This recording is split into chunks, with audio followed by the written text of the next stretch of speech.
Hey everyone, this is Saeed, your host with Messy Growth. Customer success in Poland is a very relatively young function. Most companies still don't know how to do it well. Our guest today, Ewelina Chrzanowska, is one of the few people who has built customer success teams multiple times at different scales. She started as a CSM at Codewise, then led a team of 16 people at Splunk for the entire EMEA region. And now, as a head of customer success at Prowly, she manages 3 different teams: support, tech support, and CSMs. On top of it all off, because that's not enough, she trains Polish customer success managers through CS po Polsku, a collective initiative, because she knows Poland lacks good knowledge about the role. Today, we're talking about how to build a CS function from zero, what mistakes companies make when they think CS is just tech support, plus, and why the most important things in CS is people, not processes. Welcome to the show, Ewelina. Hello, Sayed. Thank you for the invitation. I'm really happy to join the discussion today. Absolutely. And thank you so much for being here. I do want to start off with something. You studied tourism and leisure at AWF Kraków. I was reviewing your profile. I was like, I have to ask that. That's not a typical path to head of customer success. How did you end up in SaaS? Yeah, it is not the typical path, but probably at the time there was not even the path to work, in Right. customer success and SaaS companies. However, also, when you're a young person, you have 19, 20 years old, you just look for the opportunities or areas which you are interested in. And that's why I've chosen this direction, because traveling and, getting to know the people, places was always my passion. So I felt like this is something for me. This was my intuition. I rather looked into what I feel good in rather than what will be, beneficial from, financial perspective or something. Right. But on the other hand, there are some areas which are in common to what I do today, because working in tourism and leisure is usually working with people, working with customers, with guests. You always need to know their needs, how to make them happy, how to make sure their trip is successful and everything is great. So this is kind of the journey in the different areas: journey in the real world or journey in the product. So with that, after or even during my studies, I started my first real work, I would say, full-time, first part-time and then full-time jobs. And they always have been connected with working with the people. So retail, sales, customer care, everything around that. And when I finished my studies, I also felt like having something what is linked with technology will be something for me, because besides being interested in tourism, I've always felt like technology is something I very like, but it was rather like the secondary thing for me.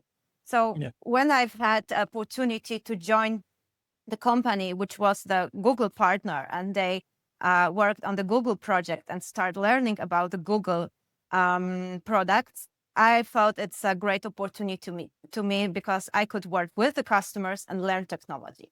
And that's how it started. And due to, my previous experience, somehow working with the people, working with the customers, I had this opportunity. And later on, it moved to the real CSM, etc., but it is a, long journey then. Yeah.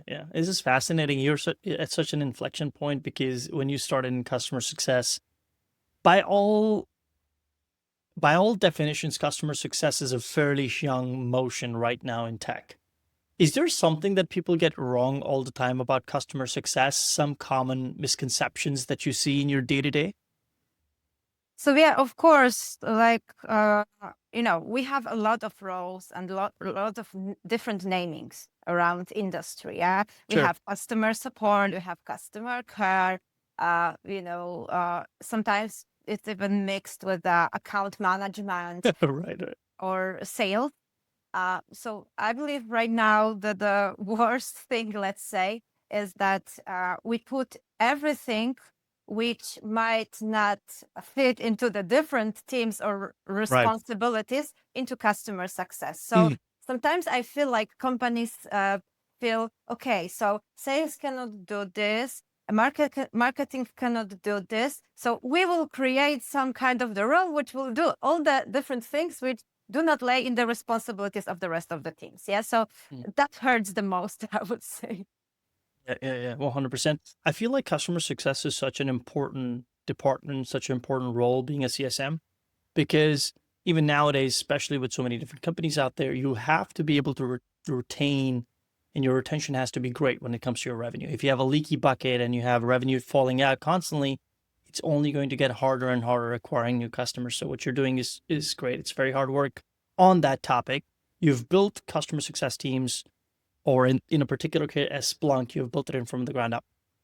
What's the playbook? Where do most people screw up, considering there are not a lot of playbooks to begin with for a function that is fairly new? Yeah, I would say it's the one particular playbook, because also it depends on the company and what we would like to build. That time when I started together with the broader team, the team of the customer success for the tier 3 and 4 EMEA Splunk customers.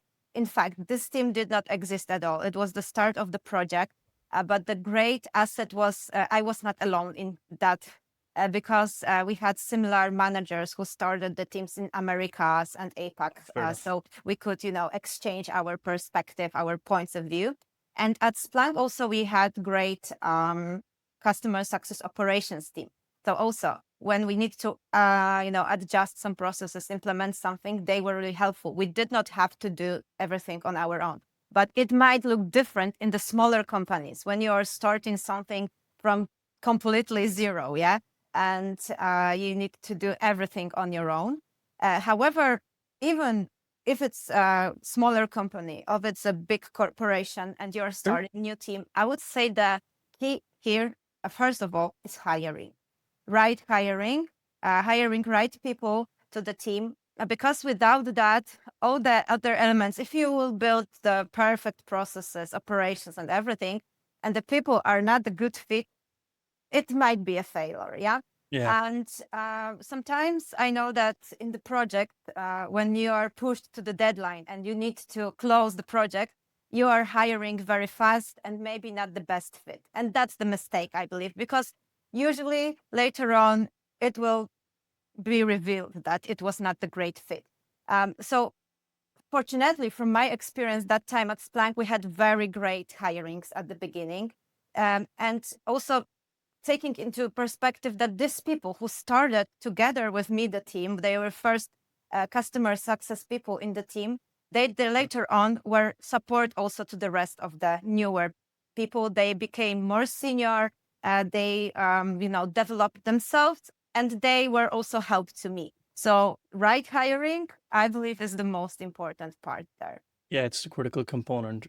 Without the right processes, you can't succeed, but without the right people, you certainly are not going to succeed.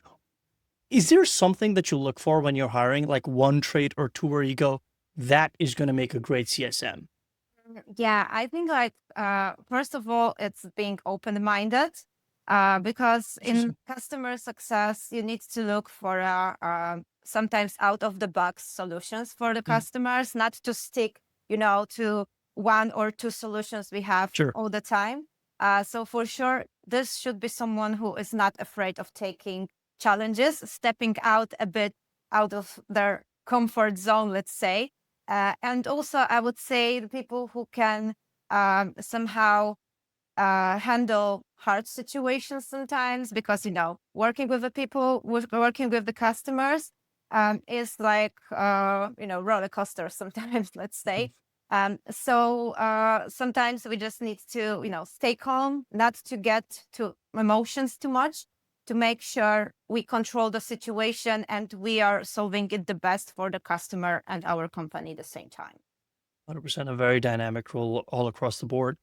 If you were advising a SaaS company today, what would you say in terms of like, hey, this is the right stage and the right time to bring on a customer success team, manager, or a person responsible for taking care of the customer? Is there a point where you go, yeah, this needs to be done today?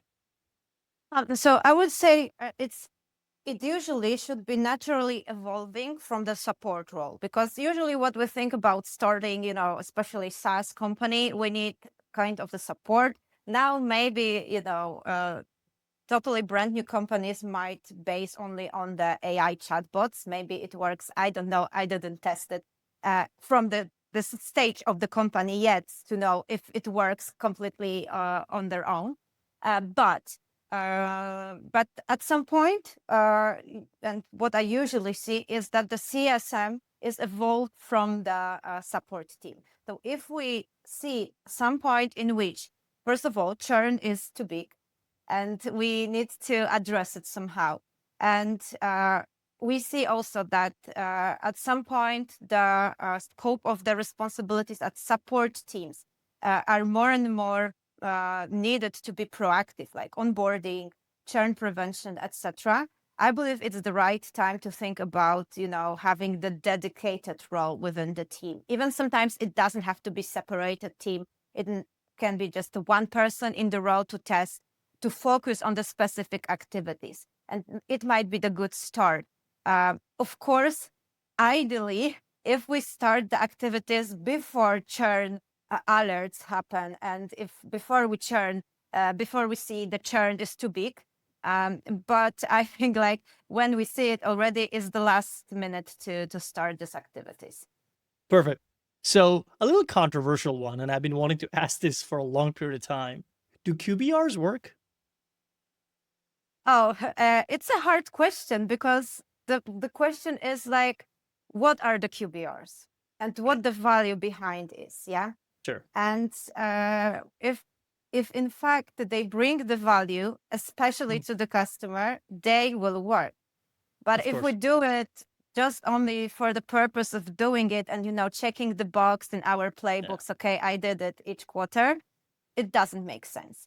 But we need to somehow gain the trust of the customers that QBRs will bring the value to them, and they are part of it. They are not only the listeners and, Right. sitting on the call and, okay, well, I will watch the presentation and buy.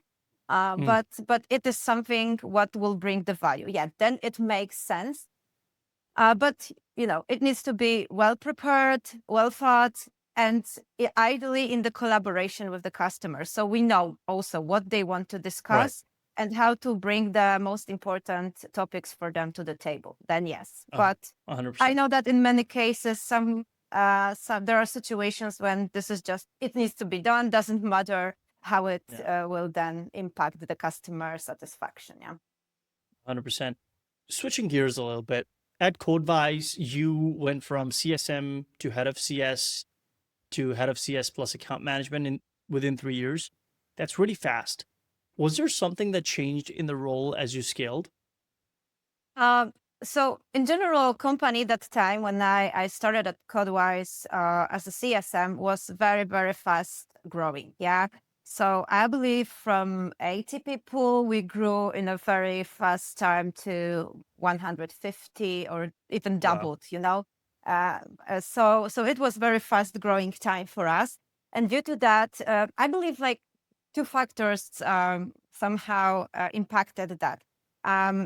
One was the growing grew of the company. So there were needs, like my manager also had to take more responsibilities. So at some point, he had to, put this leadership role into someone in the team.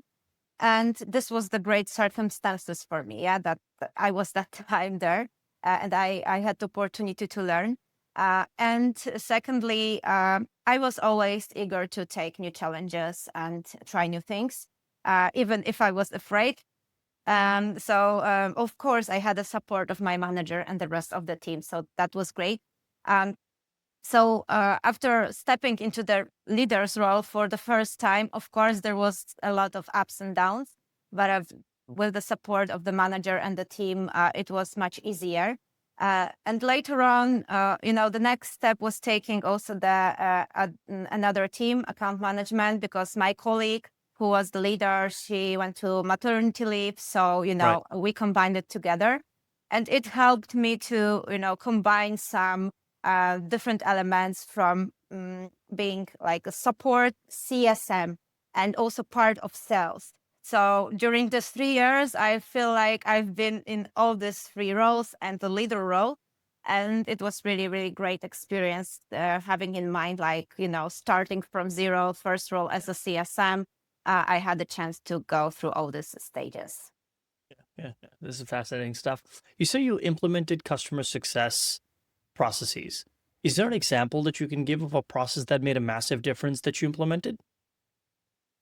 Yeah, so in general, I would say leader role in the customer success is always about implementing and adjusting processes. But here at Prowly specifically, when I joined, that was the big part of my role, as I see it now, to review what's going on with the CSM team, how we can rebuild it and make sure it improved. So first of all, of course, always the step is to review the portfolios and segment the customers. Once we had this finished, we looked more into the stages of the life cycle for the customers. And at that time, we observed that the biggest issue were annual renewals for us. Yeah.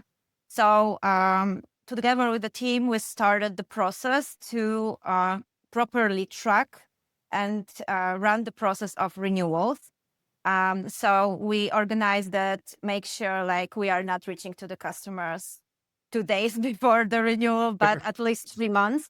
We have all the renewals properly documented, tracked, and we know that what's going on with each and every customer. So these activities helped us to increase our renewal rates. And just looking into the recent statistics, like comparing the last quarter and current quarter in the run to the same time last year, before we polished the process, it is about 10% better result in our ARR securing. Yeah, so it's a pretty good number. And the second part, which also is was the part of the process, on the other side of the process was clearing and establishing the onboarding process. And I believe two are combined, because if the onboarding is well, then renewal rates are better. Yeah. So Of course, yeah. I will say these two processes were the crucial ones to improve the metrics. Fair enough. You went from a Polish startup, Codewise, albeit it was growing very fast, to a massive global company, Splunk. Was there a culture shock for you at any point? Yeah, at some point, yeah, because as I mentioned, like a Codewise at the biggest time was maybe 200 people. And Sure. Splunk was, at that time when I joined, I believe 7,000 people around the world or Oh, so something. small. Yeah. So yeah, much bigger structure. However, the biggest shock for me, and that in fact was positive shock in a way, was that how the customer success operations and the team can be well structured. I've learned a lot about the top tier customer success, operations, processes, playbooks, QBRs, success Right. plans, everything like that. That was the shock for me. Like, this is like the real customer success word. On the other hand, of course, the culture is a bit different. Yeah. And that's natural due to the size of the companies. And of course, this, level of the approval chains is much longer than in the smaller companies. So sometimes making some adjustments, making some shift is not so quick. And it might be the pain for the people like me who like quick changes and testing things in a short Very time. fast. Yeah. 100%. Yeah, that's unfortunately, red tape comes with structure. And there's a reason for that, Yeah, because a small change on your end might seem small, but it's going to affect the whole organization, exactly. for the most part. Sticking to the topic of Splunk, you led CS for EMEA. That's a lot of countries, languages, cultures. How do you build a consistent CS program across that level of diversity? Yeah, so in fact, like we had to hire, first of all, looking into the business needs, we had to hire people who know the culture, know the languages around the EMEA. And it was I would say, the first challenge, because it was not really easy in many cases to find the people speaking English, and the second, sometimes very niche languages. But with that, the key to keep the team together and making sure, like, even though everyone owns their own region, we are one team, was like some kind of the knowledge sharing, I would say, because we understand like each region has different opportunities and challenges, but at the same time, there are also areas which are common. So I wanted each and every person in the team to be part of that and making sure like there are things which still are in common for us. And secondly, I believe openness and a possibility, Right. like have an open space to share their hesitation, share their thoughts, share their feedback. Even though sometimes it might not be applicable to other regions, taking it into consideration, this was really helpful because people felt, okay, even though it might not be important to, France, in Sure. Germany, we can have a bit different solution maybe for the specific case. Yeah. Yeah, because like you said, cultures, everybody is a lot different, and you have to adjust to that. On the topic of leading multiple different teams, customer support, tech support, CSM, that's a lot. I've had the good fortune of managing multiple teams at once. How do you keep those teams from stepping on each other's toes? Yeah. So first of all, joining as a leader, for me, the most important thing is to understand what the people in the role are doing on a daily basis, because with that we can somehow assess, of course, if there are overlapping areas or they are completely separate. And when working with the customers, usually these areas overlap. Yeah. So customer support, technical support, and Yes. CSMs in many cases work with the same customer on the different levels and stages. So I believe the clear description on what is in the specific team or role responsibility scope is very important. So we know at which point we should pass the case to the different team, or maybe consult it with a different team to not double the work, because in many cases it's like, people from 2 or even 3 teams are working on the same case while we have, one person who could work with that. So that's very important. And I believe the regular things like, okay, if we see some gaps, let's clarify that and make sure like everyone is on the same page. But we won't avoid it, and that's natural. Like for the CSM specifically, we don't want the CSM to be like the VIP customer support. Yeah, that's why the same customer who have CSM is also somehow assisted by support teams. And I think the last step there also is the customer being educated on Right. who is responsible for what. Of course, now in many cases, customers will forget about it; they will Yeah. skip it. But our role is to educate them around that and make sure, even if customer is filing the case to the wrong team, we are passing it internally. Yeah. Yeah, yeah, 100%. Your link this says something interesting. You empower teams to reach their full potential. How do you practically do that on your day to day? I would say like reaching the full potential starts with individuals. So I try to work individually with the people, and if we are trying to, empower individuals to get their full potential, then it affects the full potential of the team. Right. So, people usually want to develop within the role in sometimes. So just not keeping them on their regular routine, but making sure they can expand their knowledge, expand their experience in the ways which they might feel this is the right fit for them. It helps, I believe, with this. And secondly, also, I believe the what works the best, putting people into some challenges sometimes. Yeah. So giving them some problem to solve, on their own, of course, with the support of the manager, but making sure like they are part of the process, and in every case which happens later on, they are more self-confident about, okay, we can do this, and they support each other for the newer joiners in the team or other teams as well. So I see it like starting from the individual level, it is moved to the team or even company level then. Yeah, that's very well said. What do you say to a lot of the leaders, Ewelina, that believe that sales is the key for any organization, right? It's all about the dollars at the end of the day. Um, do you feel like that is an unfair statement and customer success should be high up there? Or do you feel like that this is an antiquated way of thinking that's just going to be left behind in the next 5 to 10 years? Um, of course, sales is important. We don't want to say like sales not important. It is, but I believe that all the effort and of course also the budgets which are put into the sales will be wasted if we do not invest well into the customer success later on. Yeah. Because if we do not onboard and run the customer through all the stages properly, it's just a waste of money Yes. from the point of sale.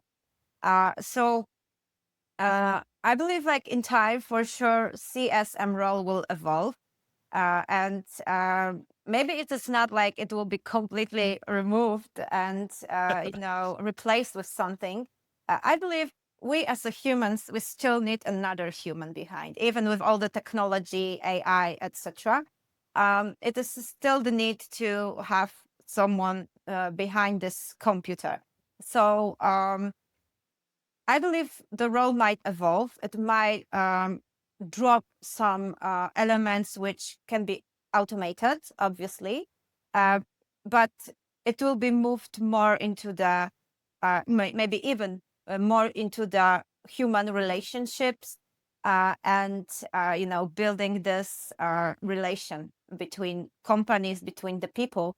And maybe this change will allow CSMs even more focus on that instead doing some paperwork, manual things which can be automated now.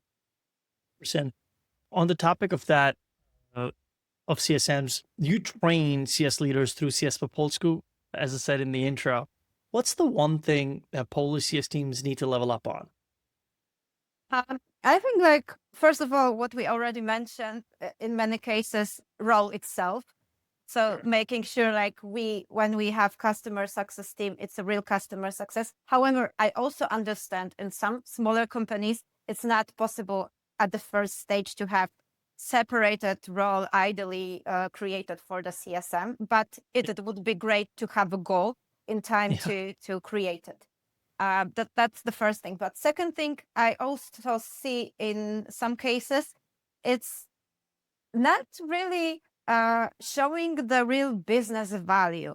And it doesn't mean like the teams, they do not bring it to the table, but we are not showing it enough. Yeah. Within our company structure or outside, we focus on sales, as you mentioned. We focus on many, many different areas, product, improvements, etc. But we do not bring enough to the table, like what the CSMs team does, like how many customers are retained, are expanded through the CSM activities. So I believe we need more of that in the especially 100%. Polish ecosystem of customer success. Yeah. I think everybody needs to hear that. Given the fact that you've been in this space and the breadth of your experience, what's the worst advice you see people giving out about customer success? Is there something that just drives you nuts in this space? So maybe it will be in contrary to what I mentioned, because I believe metrics are really important. Yeah. And Of course. metrics are the base of what we do. But sometimes I see like the CSMs or CSM leaders focus on metrics too much. Yeah. So we base on the numbers, we base on some calculations, but numbers are not everything. And they sometimes might be tricky. Even like the example of, metrics for the customers. We see like everything is green, customer is using, product to the top. etc. And we are happy. Yeah, we are doing great because the numbers are good. However, if we don't speak to this customer, we won't know that they struggle with, budgets. They struggle with their internal changes. Acquisitions might happen, many, many different things. And at the end of the day, if we base only on metrics, then we land at failure at the end of the day, because customer will say, okay, it was really great time with you, but we had to, close the cooperation due to other circumstances. So let's not stick only to the numbers and not mention only the numbers, but I sometimes like a bit of the soft human success stories of the relationships between CSM teams and the customers. Yeah, 100%. I think you hit the nail on the head here, that looking at metrics alone, a lot of the companies have really good NPSs. But if you just go by NPSs, it would just seem that your retention should be fantastic, but it's not, because NPS is just in that moment experience of a customer. Whereas what you're talking about is more qualitative research, trying to figure out things that a metric can't factor it. Changes, champion leaving, acquisition, like you said. Very well said. If you were starting over today as a CSM at a, let's just say, Series A company, what would you do differently knowing what you know now? I would say that, like a thought to remember, we are not lifesavers. We do not work in hospital. We do not work in, some areas which will depend, human life will depend on. Yeah. Yes. And why? Because I know that the CSM role can be very stressful. You work many times under the pressure of the customer, of the targets, goals, business objectives. And as the CSMs, usually the people who fit into role are the people who have very, well-developed emotional aspect of themselves. Of course. Yeah. So also in many cases, it means they take very emotionally things which happen between them, customers, company. And I was the same. Like at the beginning, I know each customer case, each angry customer was like the biggest failure for me, But at some point, you need to understand that the things happen. In 99%, there are no cases in which someone is hurt if you're not, working Of course. in medical Nobody's dying. area. Or, God forbid.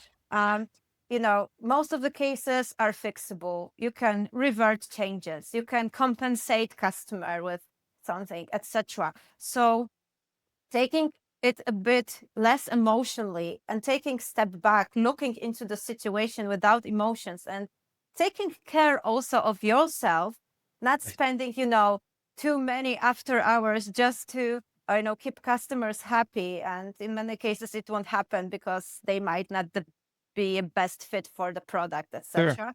I believe it's the advice I would give myself and the people who would like to start now with the role. Yeah.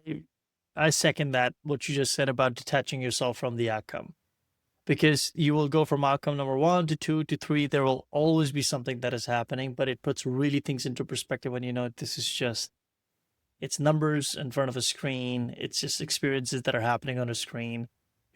Nobody's dying, thank goodness. So let's just not take ourselves that seriously. It's very well said. I do want to talk to you about something which we touched on in the beginning, that customer success as a function didn't really exist 15 years ago. Do you think, knowing that thought, it'll exist in 15 years, or do you think will it just get absorbed back into sales or support? I think it might happen that some kind of the roles will combine. And of course, even now, like I've seen in the last years, the different approach. Like first it was CSM should not be selling, then CSM is selling because we are good at that. In fact, it's not like we should not touch sales at all. So it's evolving.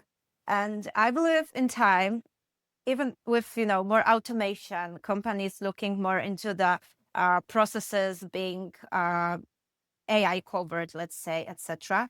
It might happen that the role will be somehow combined in a way, but I wouldn't say it won't exist. It will be somehow adjusted, but I believe, like as we mentioned, like this human touch is still needed in a way. Pretty cool. But for sure it will be evolving. 15 years is a very long time, so uh, there might be a lot of things happening around in the industry. But I believe we as a human still need another human. So for sure, Yeah, in a way, we will be there. 100%. There's something in that, which is folks now crave, human connection a lot more than they did before. Especially if you have like chatbots and everything, people are just tired. Like they just want to talk to an agent or they want to talk to a person that can solve the problem. So I think something is there on that front. Talking of chatbots, LLMs, have they been a net positive or a net negative for customer success? I would say it's a rather positive, because it's helpful for us, like in our daily work, and saying like, okay, AI, chat GPTs and others will take our jobs away. For sure, it will take for those who are not using them, Sure. because people who are up to date with everything what's going on will be just quicker to learn, to Sure. adjust to the new circumstances around, and taking the more and more new responsibilities maybe. So with that, I would say we should use it to our daily work, starting from polishing the emails we want to send, summarizing the meetings, getting more insights and quick insight about the customers within our systems, etc. But I would say we should treat it as a help for us, not like kind of a threat. Yeah, that makes total sense. Um, is there a metric you think people care way too much about in customer success? You mentioned NPS. Yeah. So that's something, but I think with the customer success, it's already kind of the, common that we should not stick to the NPS. Maybe there are some companies which are still in this old school, area in which they stick to that very, but in general, NPS for sure. And I would say also, what was already mentioned, this usage metrics, yeah? Yeah. They might be tricky. And of course, sometimes if we stick to them too much and we do not look into other areas and other aspects of working with the customers, it might be tricky to us, and it might cheat us somehow, yeah. Yeah, 100%. This is fascinating stuff, Evelina. There is one question I want to ask you. I attended a panel, I think pre-COVID, where there were two parties and they were discussing customer success, dealing with the renewals and expansions versus just focusing on retention. I'm curious what side of the table or the side you're on, which is should customer success be handling renewals and money talks and expansions, or should that just purely be a sales function being punted back over to a customer, or excuse me, an account manager or account executive? Yeah, so I would say like I've been in a different points of view at a different stage of my career, yeah. Yeah. At the beginning, I believe, okay, CSM focuses on the retention and that's put away everything to sales. Um, but at some point, I've learned like it's not so easy. And again, it depends on the company structure and the Sure. complexity of the selling process. Yeah. So, for example, at Prowly now, we have CSM team, which is responsible for retention, renewals, and expansion. Yeah. So we do everything on our own, let's say, mostly, and the team is running all these activities. And with this company structure, that's really fine. And I believe that's the good solution. However, like for Splunk, for example, when the product was much, much more complex, technical, and there was a lot of decision makers, paperwork, etc., I believe moving the selling part, even if it's expansion or renewal, to sales team or renewals team, because we also had renewals team that there at Splunk.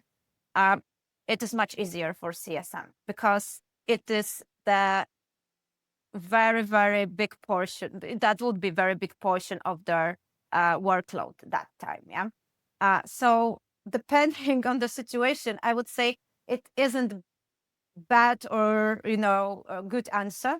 Sure. However, I believe like CSMs should be able to sell, should be able to up 100%. level customers and make sure they are renewing.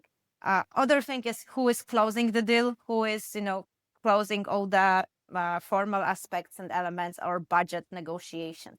However, this kind of the element of selling skills still should be with CSM.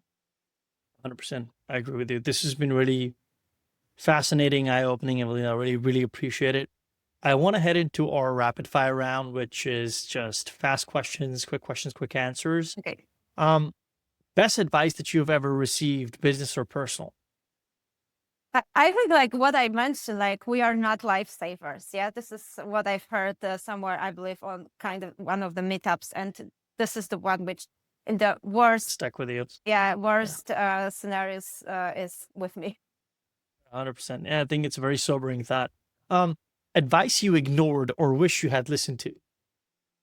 To at some point, to not be afraid to step out of my comfort zone or take new challenges, because at some point I was too afraid to take some additional things. Finally, it changed within me, but at some point I didn't take it really, really well, and it might be different, but Yeah. for now I understand it.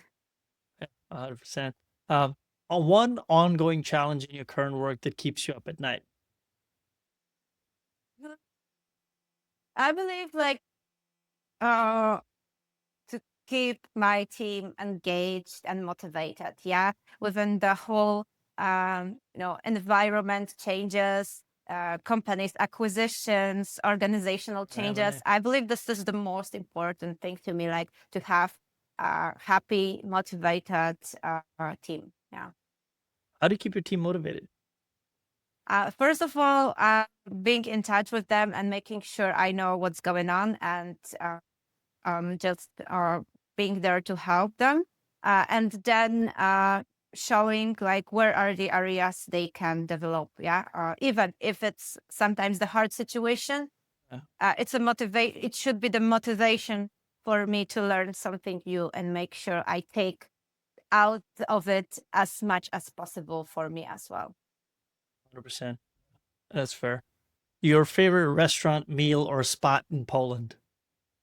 Oh, that's a lot because I'm foodie. So, also I am traveling just to eat the food around the world. But I have the one I have in Krakow. It's called Gambia, which is like the Hawaiian one. It's a combination of different tastes, styles. It's bowls, it's burgers, it's tacos, wow. everything, but in a really well styled, tastes, and well, also nice drinks they have there. 100%. I gotta go visit. I do have to meet a couple of people, so this is a good recommendation. Thank you. One tool that you swear by and you cannot live without? Without that might be funny, but that's Gmail. Oh, Why? really? Yeah, why? Because sometime back when I joined Splunk, it was very short period of time. I believe month or two, when they still were on Outlook and they were about to move the G Suite. Yeah. And that time I said, if I join company which is using Outlook, I'm not working there. So anytime I'm, doing anything and I have to somehow, collaborate with Outlook, it kills me. So no. Yeah. So Gmail is the best thing for me. I do see advantages of that. I don't think I can survive without Outlook as well. So right there with you. Evelyn, this has been fantastic. It was a learning experience for me. I made a whole ton of notes. So it's always valuable considering I know a little bit about customer success. It's always good to hear a perspective of someone who's doing it, managing teams, and has built it from the ground up. Where can listeners find you? LinkedIn, website, community? Yeah, sure. So the easiest way is my LinkedIn under my name, Ewelina Chrzanowska. So usually, if there are some meetups, activities where I'm engaged, or interviews, podcasts, you can find everything there. So that would be the best place to find and connect with me. So I Yeah, welcome everyone. absolutely. Absolutely. Is there an upcoming project launch or talk or event that you're excited about? So now I am just looking into the next year. There are like a few things I believe which will happen next year. I cannot speak about them yet, but for sure, in next year there will be like several changes within, our as a Proudly team, SEMrush team, Of course. customer success activities, and myself within that. So for sure, and I'd be posting about it very soon as it will be official. Yeah, and I'd love to have you back to talk about it once we're well into 2026. But this has been fantastic, Ewelina. Thank you so much. I appreciate you coming on. Folks, if you got value out of this, share it with someone who needs to hear it. I'll see you next week. Thank you. Thank you.